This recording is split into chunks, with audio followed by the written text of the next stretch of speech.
Greetings, Mindcrafters, and welcome to another Minecraft discussion on this glorious day.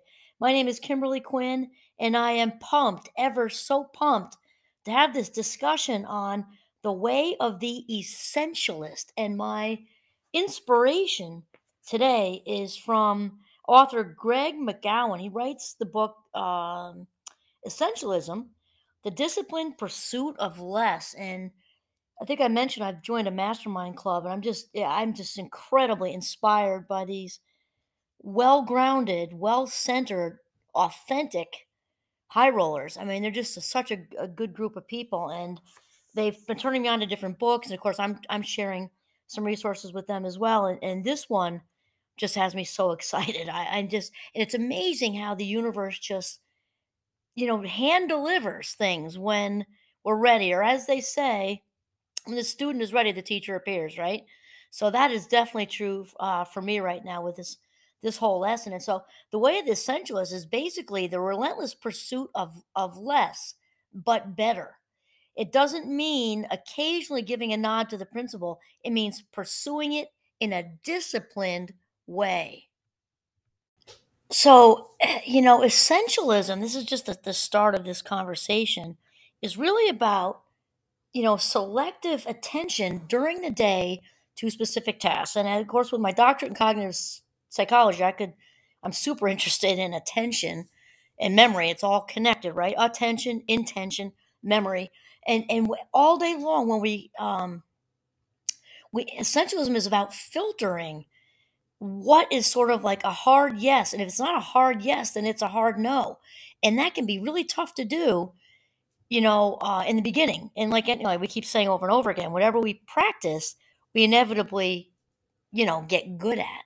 There's, kind of a very typical example of an executive here, and you don't need to be in the business world or in this, sales per se, or a CEO or anything like that to benefit from this. And actually, it's interesting. Like I said, a lot of times when I do these podcasts, it's just the universe kind of hand delivering me something I need in that minute too. And it's right now, the last couple weeks, and I'm aware of it, which almost makes it worse. I feel like for the last 10 days have been like on a runaway train, like very exciting, all good stuff, just abundance, tons of abundance. So I don't want to put any blockers up for that because I've got a catcher's mitt, wide open to accept it.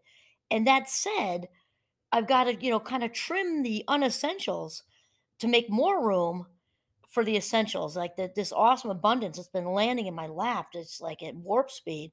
And so this example, with this executive, he's like slowly getting better, slowly starting to say no to some things. And it's so important for us to celebrate those seemingly smaller wins. And it says in the beginning that we started to take this advice of the person to try to say, tell him to try to say no. So he made a daily commitment. And one of the things I love about the 12-step programs is they're awesome one-liners, which is one day at a time, and another one is keep it simple. We do both of those things. We are off and running. So he'd made a commitment to cut out the red tape. He began to say no. And so then Greg says that this executive was tentative at first. He would evaluate requests based on the timid criteria. Can I actually fulfill this request given the time and resources I have? That one's important for me, I'll tell you that, because sometimes I think it's very easy for many of us, especially when we are conscientious and we care about our job or career calling, right?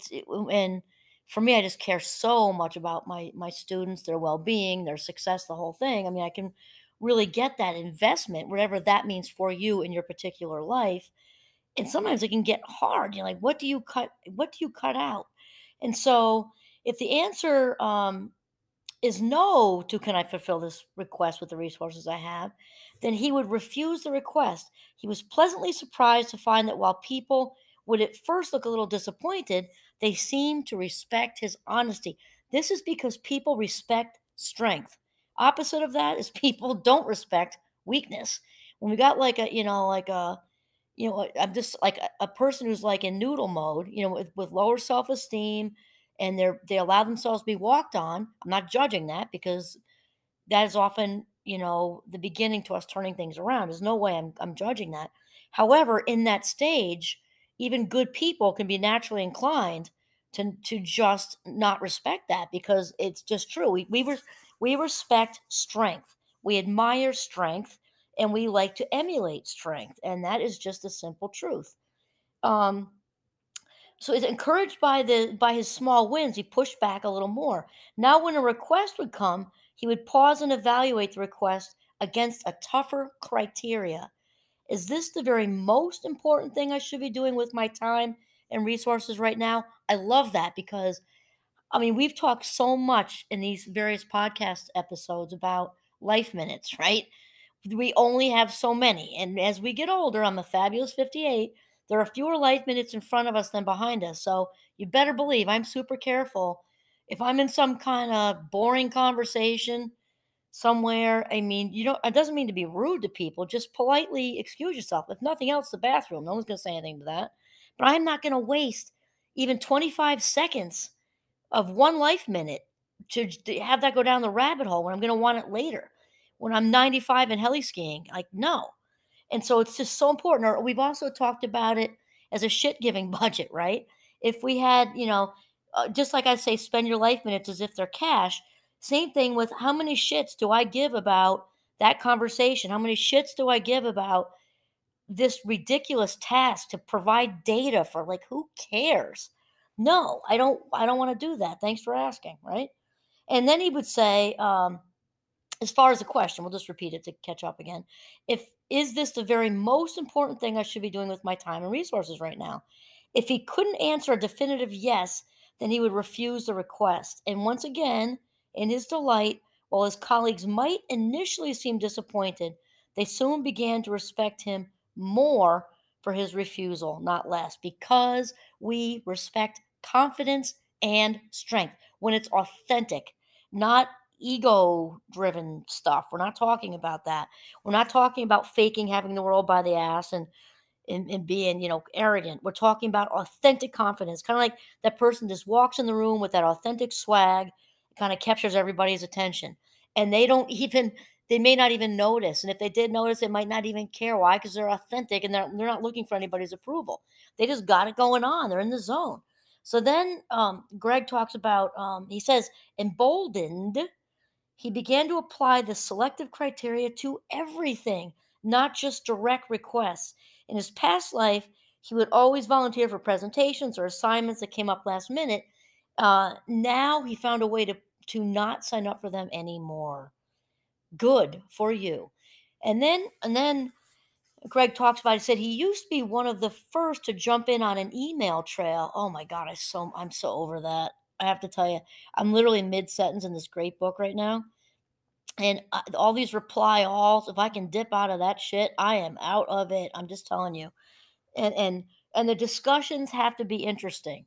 They have to really be interesting and they have to benefit myself or my students or my colleagues in some way. There's got to be something really good there. If it's just people blowing smoke, hearing themselves talk or this and that, then I just have absolutely no interest in it.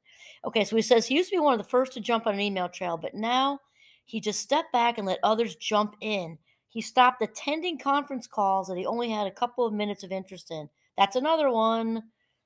I know so many of us did that through the pandemic, the endless Zoomathons. I mean, life minutes going right down the rabbit hole. So then he says he stopped sitting in on the weekly update call because he didn't need the information.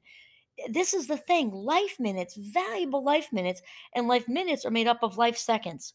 So if it's something that doesn't directly pertain or improve your own life, your own growth, bring you joy, and I mean that inclusive in your career or calling, right? If it doesn't improve what you're trying to accomplish at your career or calling, what's the point? What's the point? I often actually wondered, I've said this to some of my colleagues, and then maybe this has even been done. If there were like a national survey done with, regardless of what your field is, just a national survey, if people were asked what percentage of meetings that they have in their day do they consider to be a complete waste of time, complete waste of life minutes? It doesn't mean like the number of meetings, but the actual, if you add up, like you had one this morning, one in the late morning, one in the early afternoon, let's say they add up to, you know, I don't know, 3.5 hours. Like, what percentage would you say? I would be willing to bet you it's probably upwards, more definitely more than a half. I would probably say it's upwards of 2/3 of meetings are just completely a gigantic waste of life minutes. Like, we just cut to the bullets and the bold. What's the situation going on right now? A little bit of chit chat to some shared intelligence, and then action plan. Bang! What do we do? Just boom, boom, boom. And then he said he stopped attending meetings on his calendar if he didn't have a direct contribution to make. Also good. And then Greg says he explained to me, just because I was invited doesn't seem a good enough reason to attend. Amen. I feel like I want to go out and get just say no buttons. And I also want to just say yes, like the stuff that is fulfilling, does bring us joy, does maybe lift other people up through us. Like, let's say we're running stuff because of my role to students, right? So if it's something that benefits my students by me having knowledge, well, now that's important. With the awareness of what's going on with depression and anxiety, and what's going on with maybe some new strategies, some new mindfulness type activities, that sort of thing. Well, I'm in on that, just like a poker game, ante up. But a lot of it, all the constant talk about numbers and things is just, and whatever, like maybe that's sales, and it's just constant quota talk. I mean, you can hand somebody, like a sheet. Here you go. You can read it later. Um, okay, so it says, and it felt self-indulgent at first, but by being selective, he bought himself space, which means he bought himself life minutes. And in that space, he found creative freedom. Amen, brother. He could concentrate his efforts on one project at a time. We're talking about trimming the fat. And from a cognitive perspective, which is what I'm all about, right? The brain can only do one thing at a time. So when people say, "Oh, I'm such a good multitasker. I have 15 children and 3 jobs and 46 hobbies, and oh, I just juggle it and I just do it so well." No, you don't.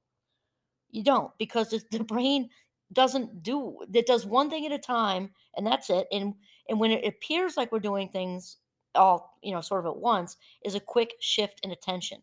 The working memory, which is the part of the memory that decides what stays and what goes as far as long-term memory, is only efficient when it's very cleared out and open and receptive to new things. When it's clogged up with anxiety, preoccupation, or way too much to do at once, our efficiency level plummets. So we're actually way better off saying no to lots of stuff so we can do well at the things we say yes to.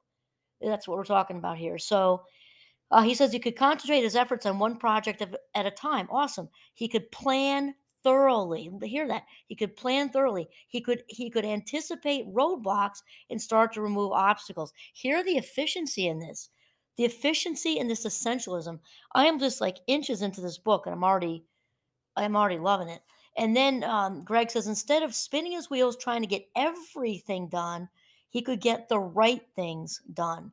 His newfound commitment to doing only the things that were truly important. Let's say that again. His newfound commitment means decided to stick with it, right? To doing only the things that were truly important and eliminating everything else restored the quality of his work. At this exact minute, I am working towards becoming an essentialist. I'm already kind of like that with the life minutes, but I'm fine tuning my skills right now. I am so inspired by Greg McGowan's book. This is like my new mission at the minute. Instead of making just a millimeter of progress in a million directions, he began to generate tremendous momentum towards accomplishing the things that were truly vital. And so that was this kind of experiment, or this story, true story about this executive that Greg writes about right in the beginning of his book. There was actually such a great surprise with the whole thing that there were no negative repercussions to this experiment. And Greg says, and apparently the manager didn't chastise him, and his colleagues weren't pissed off or resentful or anything like that. And as it turned out, it was quite the opposite, actually, because he was left only with projects that actually meant something to him and were actually valuable, to the company. They actually began to respect him and value his work more than ever. So his work became fulfilling again because he trimmed the fat. There is no better way to say that. Trimmed the fat, simplified, so he could then focus on what truly mattered. I love this. So that's it. This is the way of the essentialist. Essentialism, okay? Again, by Greg McCowan. This is Kimberly Quinn signing off from the beautiful northern Vermont. Have a mindful, very essential day.